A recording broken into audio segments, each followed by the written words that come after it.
আসসালামু আলাইকুম আপুরা ভাইয়া, কেমন আছেন? আশা করি আলহামদুলিল্লাহ ভালো। তো আজকে দেখেন কি রান্না করব দুপুরে। যে কচু গাছের ছড়া আর কি যাকে বলি আমরা, তো বাজার থেকে মুখে কিনা হয়।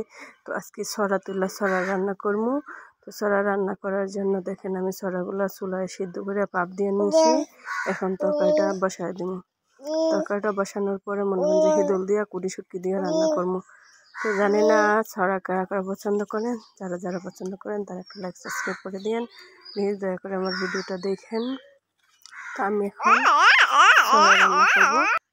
তো দেখেন এখানে শীতল দয়ে রাখছি, শুটকি দয়ে রাখছি, আর এখানে ছড়াগুলা তো দেখছি আমি একটু বড় পাতিল একটু নাইরা ছাড়া বসামো, যার কারণে আমি একটু এদিক থেকে এই ডেক্সিতে রেখে দিছি। তো দেখেন ছড়াগুলো ভাপ দিয়ে রাখছি, এত সুন্দর সিদ্ধ হয়েছে, একদম অনেক সুন্দর, একবারে ঘুইলা গেছে রান্নার পরে। তো প্লিজ যারা যারা ছড়া পছন্দ করেন, কচু গাছের ছড়া, লতির মুড়া, তো তারা আমার চ্যানেলটা সাবস্ক্রাইব করেন, লাইক দিন, আমার ভিডিওটা অন্য করে দেখার সুযোগ করে দিন। তো দেখেন আমি পেঁয়াজ রসুন কাঁচামরিচ চেঁচা লুচি, তো এটা এখন দিয়ে দিছি উপরে, দিয়া মশলা দিয়ে নিমু। তো সাথে দুইটা মরিচ ছেঁচা দিছি, তরকারিটা অনেক খাইতে মজা লাগে। এই যে শুটকি শীতল দুটোটাই দিয়ে দিছি। যে দেখেন এখন আমি মশলা দিয়ে একটু জুল দিয়ে ডেক্সিতে বসাই দিম, কারণ যেহেতু শুটকির তরকারি আপনার বাগার দিয়ে বসানোর কোনো দরকার নেই, শুটকির তরকারি এমনিতে বসাইলে হয়। তো দেখেন শুটকিগুলা একটা বোঝা যায় যে মাছগুলো দিতেছি, কিন্তু আসলে না, এটা কুড়ি শুটকি। আমি বড় শুটকি দিছিলাম। তো মরিচ দিয়ে দিছি, এখন হলুদ দিয়ে দিতেছি, হলুদ দেওয়ার পরে এখন ধনিয়া দিয়ে দিম, দিয়ে লবণ দিয়ে দিমু, দিয়ে একটু জল দিয়ে গুলা নিমু। তো দেখেন ধনিয়ার গুঁড়া দিয়ে দিলাম, ধনিয়ার গুঁড়া দেওয়ার পরে এখন লবণ দিয়ে দিচ্ছি। তো আসলে জানি না লতি কারা পছন্দ করেন বা ছড়া কারা পছন্দ করেন।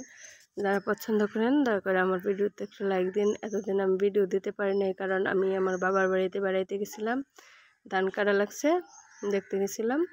তো দেখেন এখন আমি জল দিয়ে দিতেছি, জল দিয়া টাকা দিয়ে নাইরা তারপর আমি বসাই দিব চুলাতে বসানোর পরে আমি এই জন্য নাইরা ছাড়া নিছি।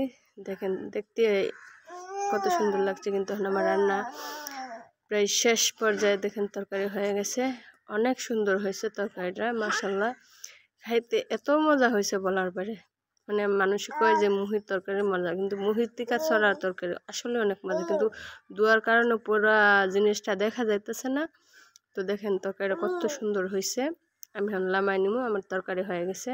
তো ধনিয়া পাতা দিতে হইব, তো ধনিয়া পাতা দিয়ে দিছি না, তো সরি পেঁয়াজের টুই দিছি, ধনিয়া পাতা দেয় নাই, পেঁয়াজের টুই দিয়ে দিছি, কারণ ধনিয়া পাতা ছিল না, পেঁয়াজের টুই ছিল, তাই পেঁয়াজের টুই পয়লা দিছি শুটকির তরকারি। এই তরকারিটা দেখেন কত সুন্দর হয়েছে, এই তরকারিটা ভাত খাইতে আসলে অনেক সুন্দর। তো এই তরকারি থেকে আমি আমার বাইরে একটু তরকারি দেওয়ার জন্য বাড়িতে বসছি, বাড়িতে বাড়ার পরে তরকারিটা দিয়ে দিছি। এখন আমি বাটিটা বইরা নিব বাইরা। তো দেখেন আমি বাটিতে বাইরে নিতেছি। আসলে মূল কথা হইলো আমি পুরাটা তরকারি খাইতে পারবো না। তো আমার আম্মাজান ছড়া খাইতে পারে না অ্যালার্জির জন্য, কিন্তু আমার ভাই খায়, তো আমার বাইরে দেওয়ার জন্য আমি একটা বাটিতে নিয়ে নিছি। আর আমার আম্মার জন্য মাছের ডাল রান্না করছিলাম, তো মাছের ডাল দিব আমার আম্মারে।